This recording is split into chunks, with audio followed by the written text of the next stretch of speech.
On se retrouve pour la deuxième partie de ce tutoriel consacré au détourage d'un élément sur Photoshop et on va voir tout de suite donc comment utiliser l'outil Plume qui est donc l'outil que j'utilise le plus moi pour détourer, qui est beaucoup plus précis que les deux autres qu'on a vus avant, qu'on a vus précédemment.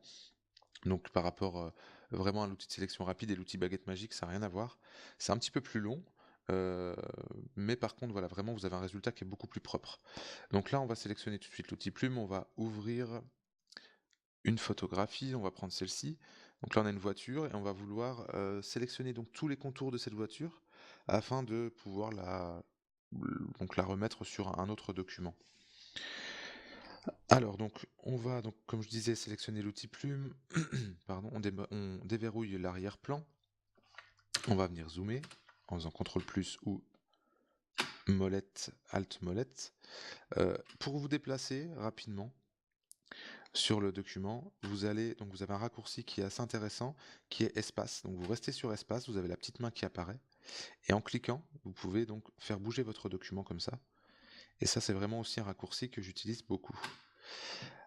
Alors, donc on va venir voir ici, on va commencer par le haut ici. Hop là. Donc on va commencer par sélectionner, on sépare le bas. Donc vous reprenez donc votre outil plume, vous cliquez ici, et vous faites tout le tour de votre voiture. Donc là, je vais le faire assez grossièrement, vous pouvez le faire beaucoup plus détaillé. Donc là, j'ai fait ma ligne droite, je remonte ici, on va se remettre sur le pneu, et là, donc, on va voir une petite difficulté, c'est qu'on a un arrondi. Donc plutôt que de faire 50 points tout autour pour respecter à peu près l'arrondi, on va venir assez loin, donc on va venir ici, on reste cliqué, et on tire. On tire, on tire, on tire. Et on essaye d'avoir une courbe, donc en étirant et en jouant vers le haut et le bas, on essaye d'avoir une courbe qui respecte à peu près donc notre contour, pardon. Donc voilà, donc là on a fait cette courbe. Ensuite on va remettre un point à peu près vers ici. Et là on remarque qu'à cause de ma courbe, en fait ça a gardé la courbe pour qu'il n'y ait pas de cassure directe. Ça l'a gardé, donc ça nous fait un point qu'on ne veut pas.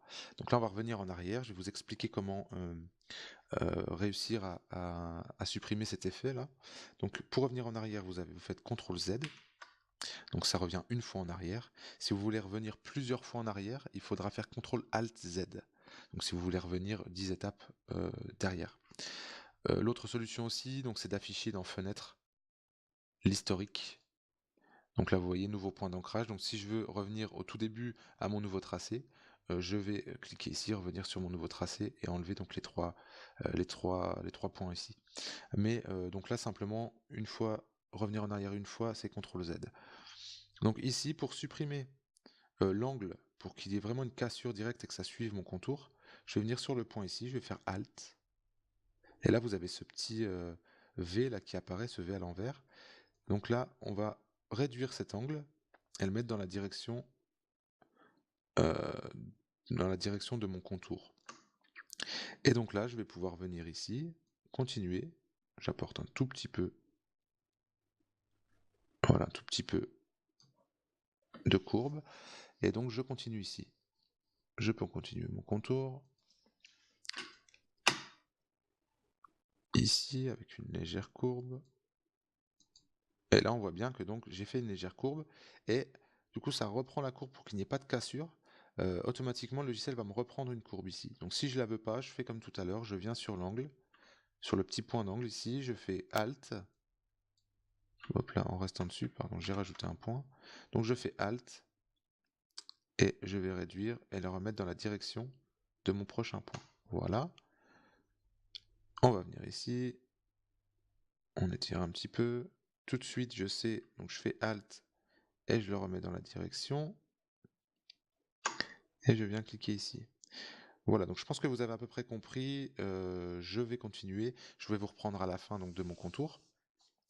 À tout de suite. Voilà, donc là j'ai terminé de faire tout le tour de mon véhicule. Il y a une ligne blanche qui s'est créée. On voit hein, donc tout autour, donc qui suit bien les points qu'on a créés avec les courbes, etc. Donc pour finir, il ne nous reste plus qu'à venir faire un clic droit, définir une sélection, on laisse en 0 pixel et on fait OK. Et maintenant, donc, on voit bien les petits pointillés qui s'affichent, donc qui prouvent bien qu'on a sélectionné, ça y est, donc justement notre élément, notre voiture. Il vous suffit donc maintenant de venir soit avec l'outil déplacement, cliquer et déplacer sur un autre document où vous voulez, ou alors, CTRL Z pour revenir en arrière, ou alors vous voulez simplement supprimer le fond, vous allez venir resélectionner l'outil juste ici déplacement et venir faire un clic droit dans la sélection et intervertir. Donc là, ça va non pas vous prendre le véhicule comme c'était le cas, mais vous prendre tout le tour, sauf le véhicule. Et donc maintenant, si vous voulez supprimer le fond, supprimez, et donc c'est tout bon. Vous pouvez donc maintenant refaire un clic droit et intervertir de nouveau. Vous reprenez ce véhicule et vous le remettez où vous voulez. J'ai terminé ces tutoriels donc sur l'outil de détourage, les outils de détourage. J'espère que vous avez bien compris, que j'ai été assez clair.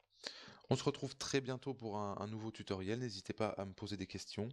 N'hésitez pas aussi à vous abonner si ça vous plaît ou à mettre un petit pouce vert. Et je vous remercie donc d'avoir regardé les vidéos et à très bientôt.